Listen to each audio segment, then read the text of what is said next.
Hola chicos, el día de hoy les traigo una partida brillante del campeón del mundo Magnus Carlsen jugando el sistema Londres contra otro ex campeón del mundo, Vladimir Kramnik, y juega de una manera brillante. Esta apertura tiene la fama de que solamente los principiantes la juegan, y les adelanto que al final de esta partida les tengo una sorpresa, algo que les va a gustar muchísimo a los aficionados de Bobby Fischer. Con piezas blancas Magnus, con piezas negras Vladimir Kramnik planteó peón dama, ambos desarrollan sus caballos, desarrollan el peón dama, inmediatamente le da salida a su alfil Magnus para plantear el sistema Londres. Kramnik inmediatamente trata de golpear el centro con el peón de C, simplemente Magnus avanza el peón de E para mantener todo sólido, todo bien cubierto. Vladimir Kramnik desarrolla su otro caballo, hace 6. Y aquí, fíjense qué interesante y qué instructivo. Como es en la teoría, inmediatamente desarrolla su caballo por D2. ¿Por qué lo hace por ahí? Quizás muchas personas digan, ¿por qué no lo hizo a C3, que es un poco más natural? Porque C3 va a ser un peón que va a defender esta estructura, que es como una pirámide muy, muy común en el sistema Londres. Kramnik simplemente come el peón de D. Magnus retoma con el peón de E, y ahora Kramnik empieza a generar amenazas. ¿Por qué? Porque amenaza al peón de B y empieza a presionar mucho el peón de D con el caballo y con la dama, que está siendo atacado 2 veces. Simplemente Magnus, con toda la calma del mundo, pone su caballo en B3, obstruye para que no se coma el peón de B, y defiende o sobredefiende el peón de D4, todo controlado por parte de Magnus. Y como el caballo no se encuentra en C3, simplemente un par de movimientos simplemente puede avanzar y mantenerlo muy sólido. Kramnik desarrolla su alfil, ya tiene preparado el enroque largo si es que lo ve conveniente. Magnus, con toda la calma del mundo, desarrolla su alfil ahí muy cerquita para no generar complicaciones, y tiene preparado su enroque corto. Kramnik avanza el peón, quiere igual desarrollar su alfil y enrocarse muy pronto, o tener la posibilidad de enrocarse en cualquiera de los dos lados. Se enroca Magnus, Magnus lo tiene muy claro dónde enrocarse. Ahora Vladimir Kramnik desarrolla su alfil a I7, y ahora tiene la posibilidad de enrocarse en corto o en largo, a donde lo vea necesario. Y Magnus ya tiene prácticamente su desarrollo casi terminado, solamente le falta conectar las torres y se anticipa. En estas posiciones en el cual prácticamente va a haber mucha lucha en el centro y en el ala de rey, es muy común que las piezas negras traten de generar alguna clase de ataque de minorías por este lado, lanzar sus 2 peones contra los 3 de Magnus. Entonces Magnus dice, si yo sé que ese plan va a ser el tuyo, me voy a anticipar, ganando espacio en el ala de dama. Kramnik avanza el peón de A6, simplemente Magnus le mete el peón hasta la garganta para que no se vaya a ningún lado, se tiene que ir hacia un lado la dama, y ahora este peón se encuentra fijado, esos 2 peones se encuentran fijados, tiene mucho espacio Magnus en el ala de dama, todo parece que está jugando de una manera muy precisa. Ahora en este momento lanza el caballo a I5. Kramnik continúa colocando las piezas en la columna semiabierta, que es donde se encuentra la debilidad de Magnus. Magnus, simplemente con toda la calma del mundo, avanza el peón de C. Ahora mantiene toda su estructura de peones bastante sana, con muy poquitas debilidades, que es el peón de B2, que en ese momento no puede ser atacado. Vladimir se enroca en corto. Magnus coloca su dama en la columna semiabierta, que es la columna E, en esta columna que muy pronto va a tener muchísima actividad. Kramnik avanza el caballo a E4 para generar alguna clase de contrajuego. Simplemente pongan atención a este movimiento porque es muy importante y muy instructivo. Como pueden darse cuenta, el alfil de Kramnik estaba utilizando una diagonal muy importante. Que esta diagonal es muy importante porque puede impedir quizás que la dama de Carlsen se desarrolle por allí, etc. Y a la hora de colocar el caballo en E4 prácticamente le cortas el fuego a ese alfil, y Magnus dice ok, mejor para mí, ahora este alfil no estaba haciendo mucho aquí, pero aquí sí se encuentra manteniendo presión sobre este alfil. Si llegas a mover ese caballo, ese alfil va a caer y vas a doblar tus peones. No estoy seguro que le guste a Kramnik que le doblen esos peones allí. Kramnik aquí dice, ok, pues no tengo muchos planes, simplemente le voy a intercambiar un par de piezas a Carlsen, a ver si todo sale bien. Y no, simplemente Magnus retoma con el alfil.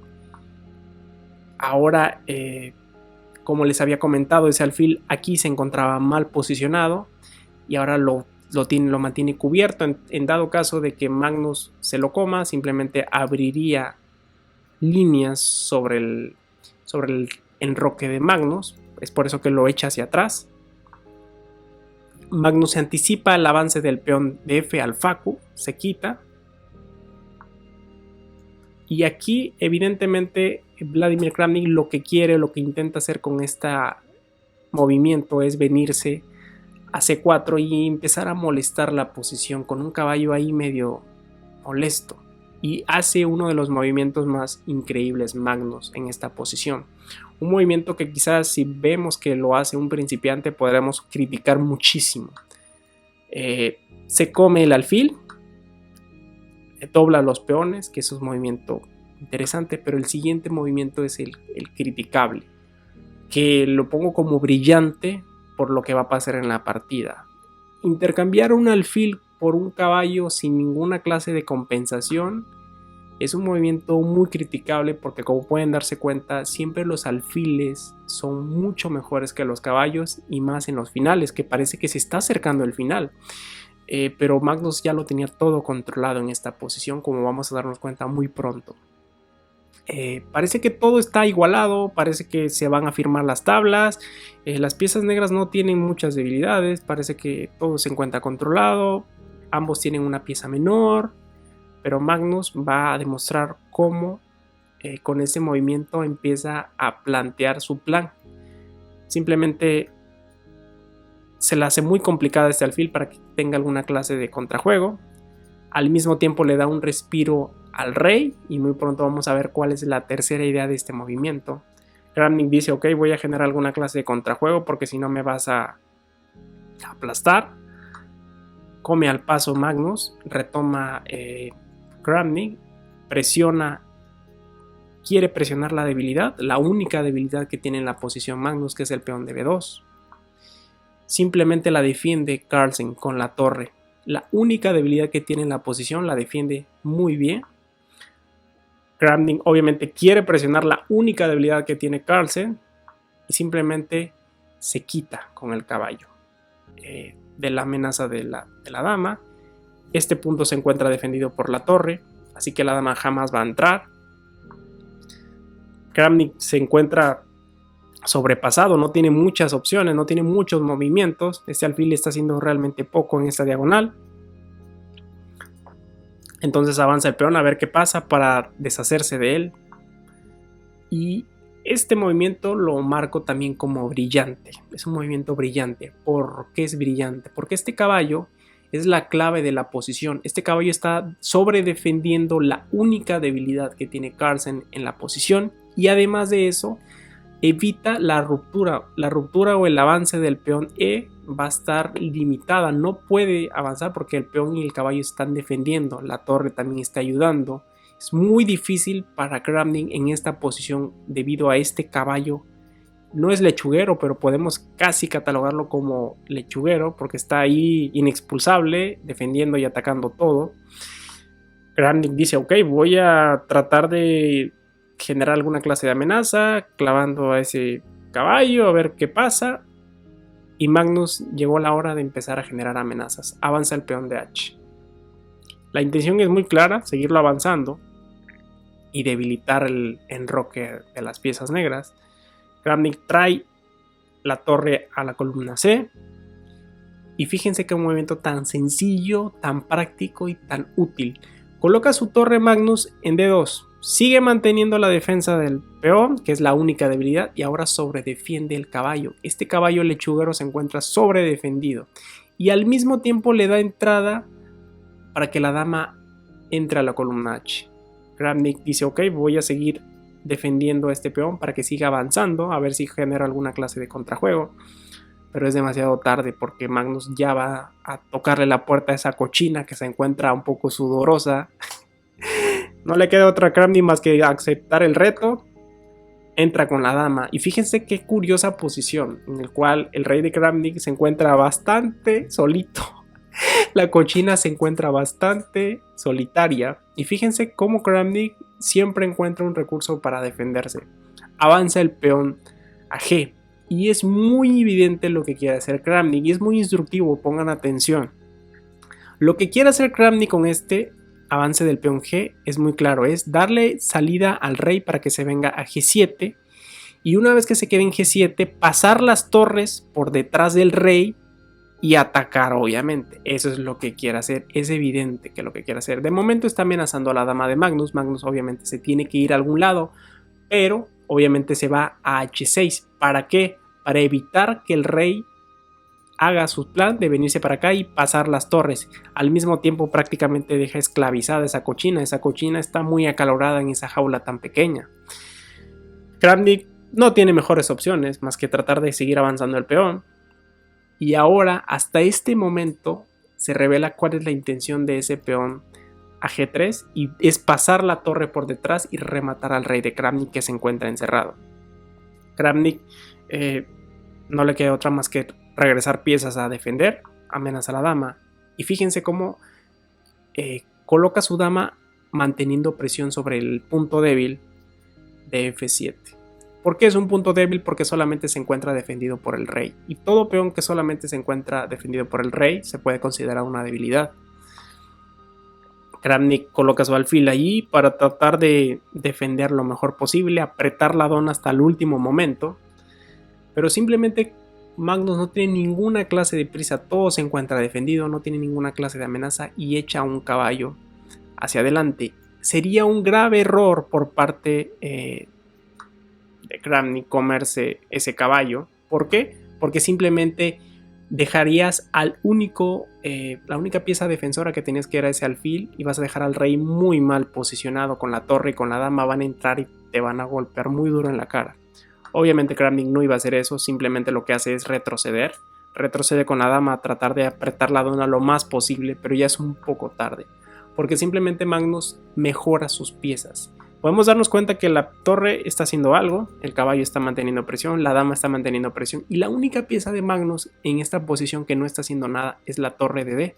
Esta torre que se encuentra ahí no está haciendo absolutamente nada y Magnus dice: mi pieza menos útil o menos activa es esta y simplemente la voy a colocar en D3.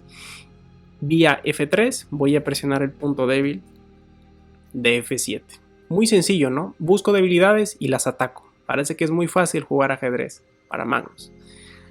Obliga, evidentemente, a hacer un movimiento feo, pero necesario por parte de Kramnik. Avanzar el facu para echar ese caballo. Es obligado, si no se le iba a venir el mundo encima cuando la torre fuera F3. Pero simplemente sigue generando amenazas Magnus. Se retira, pero sigue generando amenazas. F6 está tocado, solamente está defendido por el alfil y está atacado por la torre y el caballo. Obliga a Kramnik a defender. Y ahora simplemente Magnus incorpora otra pieza, la torre, y ahora está nuevamente amenazando el punto de F6. Kramnik dice: maldita sea, este vato me está golpeando muy feo en la cara, voy a ver si ataco, genero alguna clase de contrajuego con ese peón. Magnus dice: pues me lo como, no pasa nada, y la amenaza sigue estando aquí. Obliga a Kramnik a avanzar nuevamente ese peón y a generar muchas más debilidades. Y fíjense qué movimiento tan bonito hace Magnus. Mueve su dama y este caballo es incomestible porque la torre se encuentra en la misma columna que la dama. Kramnik dice: ya es la maldita hora de correr como una cochina desesperada y salvarme, pero ya es demasiado tarde. Magnus se da cuenta que es momento de rematar a ese rey, colocar la torre en séptima. Kramnik dice: pues voy a tratar de generar alguna clase de contrajuego, me como el peón de A y a ver qué pasa, pero ya es tarde. Magnus ya lo calculó todo. Ese rey, esta cochina se encuentra muy perdida, está sudando de su frentecita y va a morir muy pronto. Kramnik se come la otra torre. A ver, la intención es saber si qué pasa, a ver si Magnus no es tan preciso y lo remata, pero se ha equivocado, porque Magnus da un jaque. Este rey no tiene más opciones más que irse a F7. ¿Por qué? Porque este alfil está clavado, no puede capturar el caballo, toda esta diagonal se encuentra cubierta por la dama, así que solamente le queda una opción más que irse a G, y en el siguiente movimiento captura el peón de G, da un jaque y prácticamente en este momento Kramnik abandona la partida y dice no, ya estuvo bueno. ¿Por qué abandona? Porque está dando jaque, está amenazando el alfil y en el siguiente movimiento va a capturar el alfil de G7 de una manera muy sencilla y no va a haber manera de salvarlo. Simplemente intercambia la torre por torre y de ahí sigue amenazando las piezas y va a tener una pieza de ventaja y la posición completamente ganada por parte de Magnus. Qué bonita partida, espero que les haya gustado. Les voy a dejar un dato muy interesante, como les dije al principio. Resulta que encontré unas fotografías muy interesantes de un fotógrafo muy conocido en Escocia llamado Harry Benson. Él se hizo amigo de Bobby Fischer, así es, Bobby Fischer era una persona muy solitaria, pero Harry Benson empezó a generar un poco de confianza, era un fotógrafo y en el año 71, en el torneo de candidatos, empezó a charlar un poco más con Bobby Fischer, empezó a acercarse y Bobby Fischer le permitió tomar unas fotografías muy íntimas acerca de él, haciendo cosas muy comunes como entrenar, como ir a la alberca, como bañarse. Hay una fotografía de Bobby Fischer desnudo de espalda, en un barco, en un caballo. Y esto es lo que hacía mucho más interesante el trabajo de Harry Benson, perdón, porque hacía ver mucho más humano a estas personalidades muy famosas. Él describió a Bobby Fischer como una de las personas más interesantes y más excéntricas o más raras que había tratado nunca en su vida. Y vaya, qué bonitas fotografías nos dejó Harry por parte de Bobby Fischer. Espero que les haya gustado. Nos vemos en el siguiente video. Les voy a dejar aquí a un lado una partida más que estoy seguro que les va a gustar y nos vemos. Chao.